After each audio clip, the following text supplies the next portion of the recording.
3 du roman La dictature militaire, l'enfer. Le mariage d'Aïssatou.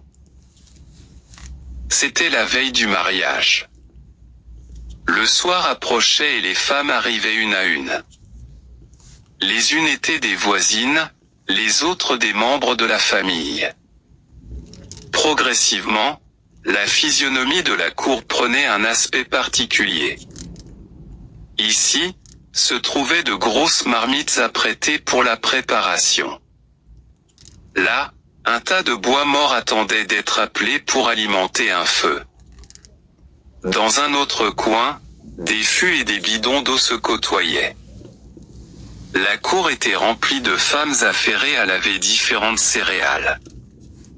Les coups de pilon retentissaient très loin, musant le maïs pour le couscous du mariage. Quelques-unes plumaient des dizaines de poulets dans des bassines d'eau. Chacune se donnait volontairement au travail de son choix. Des équipes se formaient et les différents membres échangeaient les rôles. Tout ceci se passait dans la plus grande joie. Aïssatou, heureuse, se promenait entre les différents groupes sans rien faire, au vrai. Tantôt une de ses amies l'appelait, elles échangeaient quelques phrases de plaisanterie puis riaient, ensuite, elles rejoignaient un autre groupe, toujours plus joyeuse. À la tombée de la nuit, les feux furent allumés à différents foyers. On prépara divers repas, du couscous, du fonio, du riz avec diverses sauces, de la viande, du poulet rôti. La préparation continua ainsi presque toute la nuit, annonçant le festin du mariage. Le lendemain, de bonne heure, l'on se retrouva chez Kaou. Tous les repas étaient prêts. Des dizaines de bols emplissaient son salon. Des nattes furent étalées à la terrasse et des chaises installées dans la cour pour la cérémonie. Les notables arrivèrent et s'installèrent sur les nattes. Les autres prirent place dans la cour. L'assemblée était faite de sages du quartier, d'étrangers venus du village et des parents et amis de Dio et d'Aïssatou. Tous étaient venus assister à cet acte symbolique et inoubliable de la vie qu'est le mariage. Les notables délégués par la famille de Dio arrivèrent avec la dot, 2 sacs de sel blanc bien propres, ainsi que 313 colas entreposés dans des feuilles de bananier, assemblés par des cordes tressées en un édifice conique. Ils furent installés au salon. Le doyen de la délégation prit la parole. Que la paix de Dieu soit sur vous. Le père de Djouldé, c'est le nom de naissance de Dio, ainsi que toute sa famille vous adresse les salutations les plus respectueuses. Nous sommes chez vous ici pour demander la main de votre fille Aïssatou. Nous la sollicitons pour Dieu en tant que frères et sœurs d'une même religion en imitant le prophète ainsi que les parents qui nous ont précédés. Ils présentèrent la dot, les sacs de sel ainsi que les colas. L'imam répondit. Toi sur vous aussi. Nous sommes ici aussi pour être les témoins de cette union légale entre la nommée Aïssatou fille de Mamadou et le nommé Djouldé, Dio, fils de Mamoudou. Dieu sait les bonnes unions et, pour les fidèles, il autorise toujours les meilleures. À l'honneur des parents paternels. À l'honneur des parents maternels. À l'honneur de toutes les belles familles. À l'honneur de toutes les personnes ici présentes. Nous offrons Aïssatou, fille de Mamadou à Djouldé fils de Mamoudou. Je témoigne que cette offre s'est faite selon les principes de la religion. Je vous présente ces 200 000 francs qui représentent la dot et déclare devant Dieu qu'Aïssatou est la propriété exclusive de Djouldé. Nous lui recommandons de respecter son mari, de se soumettre à lui et de ne jamais opposer son idée contre celle de son mari. Nous chargeons la famille d'Aïssatou de lui transmettre ce message ainsi que nos bénédictions. Nous prions Dieu d'offrir à ce couple beaucoup d'enfants et une grande chance. Que la paix de Dieu soit sur son prophète. Iskin Imam. Rétorqua Kaou. Ces paroles sont dignes de vous et nous sommes très contents. La famille vous remercie. Nous acceptons et témoignons de vos paroles. Je jure par mon cheikh qu'il se passe des années sans que nous n'entendions des phrases aussi réconfortantes. En tant qu'oncle de la mariée, nous nous réjouissons de cette union qui ne fera que renforcer les liens familiaux. Notre joie est telle que je ne peux la qualifier. Nous vous disons merci. Merci à la famille. Merci aux amis. Et merci à tous ceux qui ont fait le déplacement. Sur ces paroles, se terminèrent les allocutions solennelles. Le muezzin fut désigné pour répartir les kolas. Il fit des parts pour l'imam, la mosquée, les familles paternelles et les familles maternelles des mariés, les religieux, les autres ethnies, les étrangers, les ressortissants de telle ou de telle localité, etc. Chacun, dans son entité, avait droit à une part, c'est le témoin du respect et de la considération qu'on accorde à son origine, à sa famille, à sa localité voire à un seul de ses ancêtres. Qu'importe. Puis les repas furent partagés dans divers bols et dégustés. La dictature militaire, l'enfer. Un roman de Mamadou Malalba. Été publié aux éditions BOD. Dans la maison du père d'Aïssatou, les femmes s'affairaient à la préparation de la mariée. C'est un rite confié surtout aux vieilles femmes ayant fait beaucoup d'enfants. Elles sont l'incarnation de la fertilité, et, par conséquent, de la bénédiction féminine. Entourée par ces joyeuses vieilles femmes, Aïssatou était assise sur un ancien escabeau, celui qu'avait utilisé sa grand-mère. On l'habilla d'une camisole, d'un pagne blanc et d'un voile d'une blancheur immaculée. Le voile, qui couvrait totalement sa tête et descendait jusqu'aux épaules, masquait son regard, c'est le symbole de l'interdiction, pour le reste de ses jours, de voir un autre homme que son mari. Lorsque la mariée fut prête, le cortège prit son départ.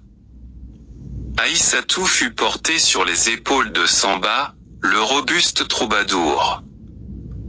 Un parapluie, sur lequel étaient épinglés des billets de banque très neufs, fut ouvert pour lui offrir de l'ombre telle une princesse. Et les tam-tams firent le reste de la fête. Danse belle fille. Danse. Tu es l'honneur de ta mère. Et l'honneur de ton père.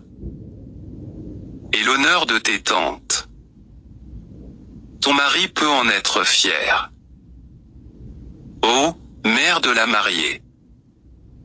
Ô, père de la mariée. Ô, ami de la mariée. Un court instant. Et votre perle sera partie. Ces phrases étaient répétées simultanément par les troubadours et toutes les femmes, rythmées par les applaudissements et les tam-tams. Aïssatou, du haut de son perchoir, balançait la tête dans tous les sens et acquiesçait en dansant les chansons. Et le cortège s'avançait à pas lents, toujours dans la danse. Mais, au portail de la cour, étaient groupées ses amies et cousines qui barrèrent la route, réclamant leurs dépenses elles aussi car Aïssatou était une d'elles et selon la tradition chaque personne représente toute la société et vice-versa. Elles stoppèrent donc le cortège et entonnèrent. Ô toi notre mari. Ô ami du mari.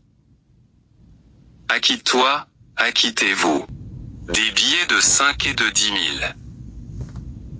Oui, des billets de 5 et de 10 000. Où notre ami ne bouge point d'ici. Et les billets de banque furent jetés dans tous les sens. Mais elles étaient indifférentes à ces billets, totalement emportées par l'émotion. Elles continuèrent, s'adressant désormais à Aïssatou. Oh ami, cher ami. On était ensemble. Hier et avant-hier. Tout ensemble. Mais à présent, ton homme est là.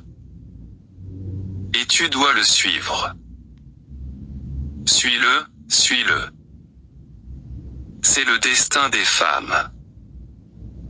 Tu vas où tu n'as ni père, ni mère, ni sœur, ni frère,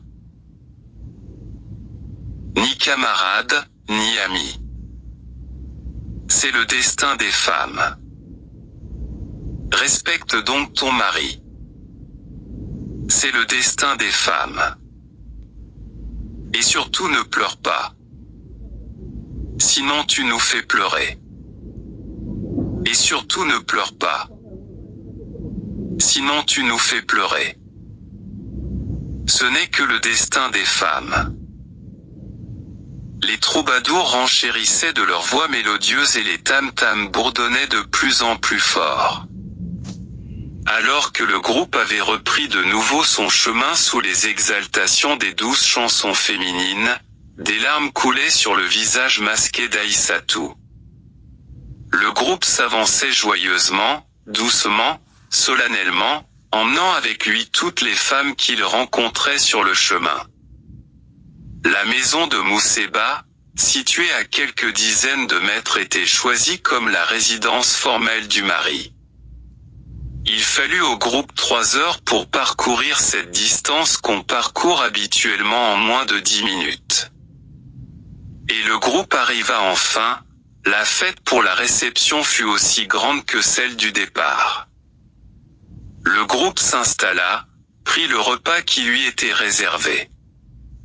Puis il y eut un trajet retour chez les parents d'Aïssatou pour leur faire les adieux et enfin le groupe prit le trajet définitif pour remettre officiellement Aïssatou à son mari. Tout ceci fut fait dans la même ambiance, dans la même joie. Quelques heures après leur seconde arrivée chez Mousseba, le groupe se dispersa. L'on était fatigué et la journée, épuisée elle aussi, tirait à sa fin. C'était la nuit de lune de miel ou la nuit d'angoisse d'Aïssatou, la première nuit qu'elle passait avec son mari, loin de ses parents et de ses amis. Seule une fille, son amie intime le plus souvent, devait l'accompagner et rester avec elle dans son nouveau foyer. C'était une nuit d'angoisse ou de joie, de honte ou de fierté au décours de laquelle on vérifiait la virginité de la mariée. Ceci devrait se faire le lendemain à l'aube alors qu'elle se lèverait de bonne heure, le balai à la main et montrerait la bonne éducation qu'elle a reçue, les belles-sœurs, les cousines et les amis entreraient dans la chambre où le couple a passé la nuit pour analyser les traces laissées sur le drap de lit et tirer une conclusion finale sur la virginité. Puis l'information serait transmise aux 2 familles pour lesquelles l'honneur est engagé. Mais, pour Aïssatou, la situation était différente. Certes, elle allait passer une nuit pas comme les autres, loin de ses parents et de ses amis. Mais elle était débarrassée des sentiments d'angoisse ou de joie, de honte ou de fierté que les autres éprouvaient à pareil moment car, chez elle, femme divorcée, on savait qu'on n'avait rien à vérifier. La dictature militaire, l'enfer. Un roman de Mamadou Malalba. Tant qu'il existera des dictatures militaires, des livres de la nature de celui-ci pourront ne pas être inutiles. Ce livre a été édité pour la première fois en 2011 sous le titre « La veuve violée » et a remporté le Grand Prix littéraire de l'AIRF. Une nouvelle version a été publiée aux éditions BOD.